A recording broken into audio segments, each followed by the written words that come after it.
Look, I am going to be brutally honest with you right now. Most people will never make $10 million, not because they can't, but because they're asking the wrong question. They're thinking about money when they should be thinking about value. They're thinking about taking when they should be thinking about creating something so insanely great that the world can't ignore it. You want $10 million, stop wanting $10 million. I am serious. That desperate energy, that hunger for the cash itself, it repels success. It makes you do stupid things. It makes you chase trends, copy competitors, cut corners. And you know what that gets you? Nothing. Or worse, a mediocre business that sucks your soul dry while making someone else rich. Here is what I learned. Building Apple, getting fired from Apple, building Next and Pixar, and coming back to Apple. The money is a byproduct. It is a side effect of doing something meaningful. It is what happens when you make a dent in the universe. And if you can't make that mental shift right now, you might as well stop reading because everything else I am about to tell you will be worthless. The first truth, find the intersection you need to find where 3 circles overlap. Circle 1, what you are good at. Circle 2, what you love. Circle 3, what people will actually pay for. Most people pick 2 out of 3 and wonder why they're miserable or broke. You need all 3. When we built the Macintosh, I wasn't just good at computers. I was obsessed with typography, with design, with making technology beautiful and human. I loved it so much I could work on it 18 hours a day, and it didn't feel like work. And we knew people would pay for it because we could see how frustrating, how ugly, how user-hostile technology was at the time. That intersection is your starting point, not business school formulas. Not what is hot right now, not what your parents think is practical. Find that intersection, or you'll spend your life building someone else's dream. The second truth, think different isn't a slogan. It is survival. If you want to make $10 million, you cannot. And I mean cannot do what everyone else is doing. The world doesn't need another coffee shop, another consultant, another app that is basically Instagram with one different feature. The world is drowning in mediocrity, in sameness, in good enough. You need to look at an industry and see what everyone accepts as inevitable as just the way things are. And then ask yourself, why? Why does a phone need a keyboard? Why does animated film need to compromise between art and technology? Why does a computer need to look like a beige box designed by accountants? When everyone was making phones with physical keyboards, we made the iPhone. When everyone said consumers would never pay a premium for computers, we made products people loved enough to pay more for. When everyone said you couldn't control both hardware and software, we proved that integration creates magic. Find the thing everyone says is impossible, unnecessary, or stupid. If you are right and they're wrong, that gap between consensus and reality is where fortunes are made. The third truth, small teams of a playa. Here is something most people don't want to hear. You need to be absolutely ruthless about who you work with. One B or C player can destroy a team of players. They set a new standard.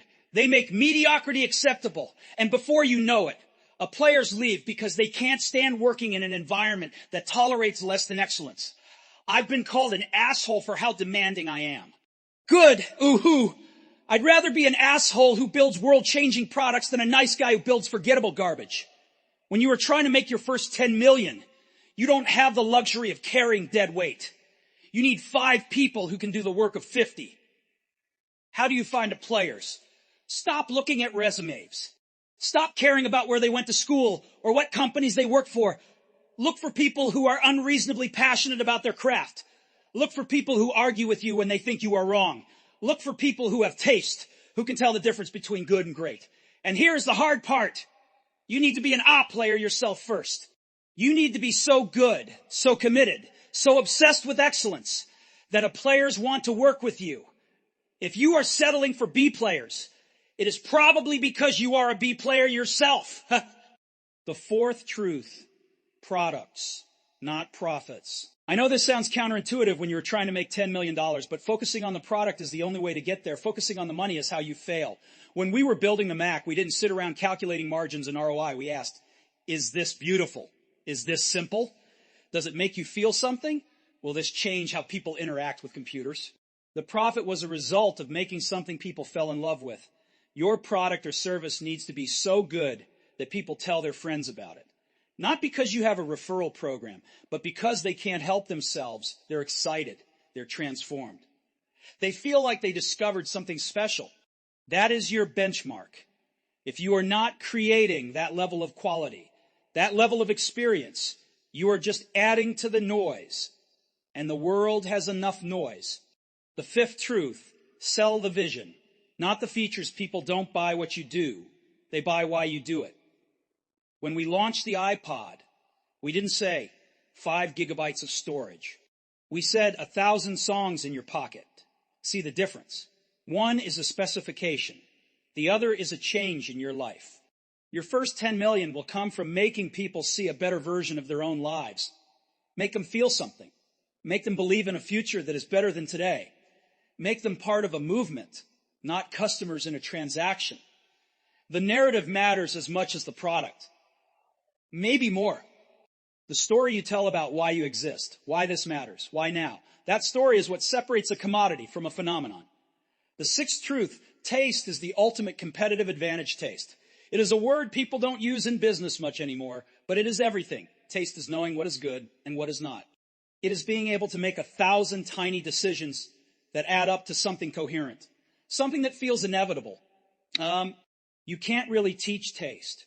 You develop it by exposing yourself to the best work in the world, read great books, study great design, listen to great music, travel, experience things. Build a reservoir of excellence in your mind so you can recognize it when you see it and create it when you need to. Most businesses fail because they lack taste. The product is almost good. The marketing is almost right. The experience is almost smooth, almost doesn't cut it. Almost is the enemy of $10 million. The seventh truth, embrace constraints. When we were building the original Mac, we had insane constraints.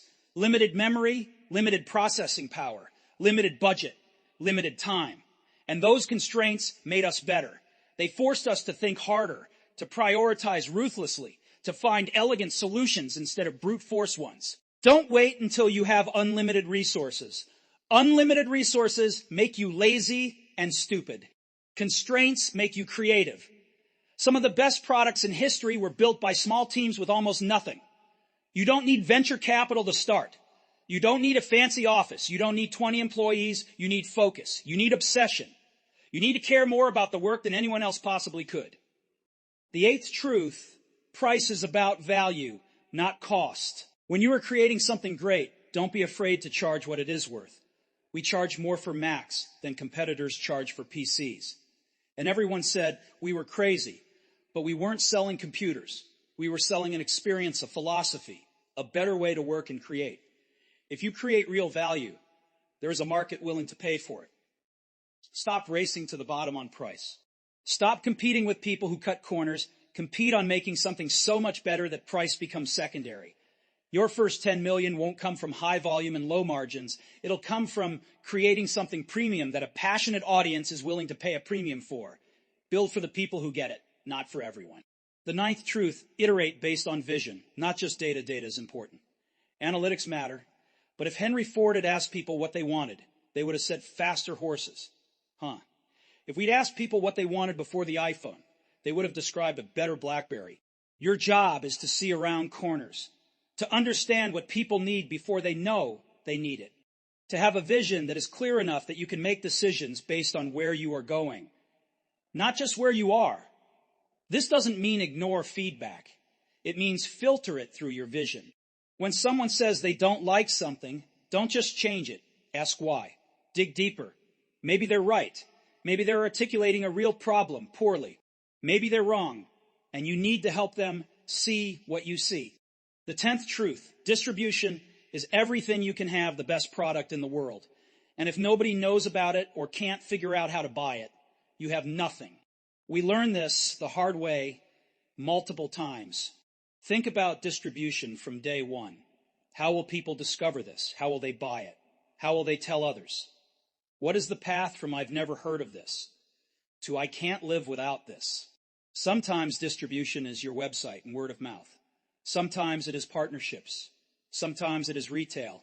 Sometimes it is going directly to the gatekeepers and convincing them they need what you are selling.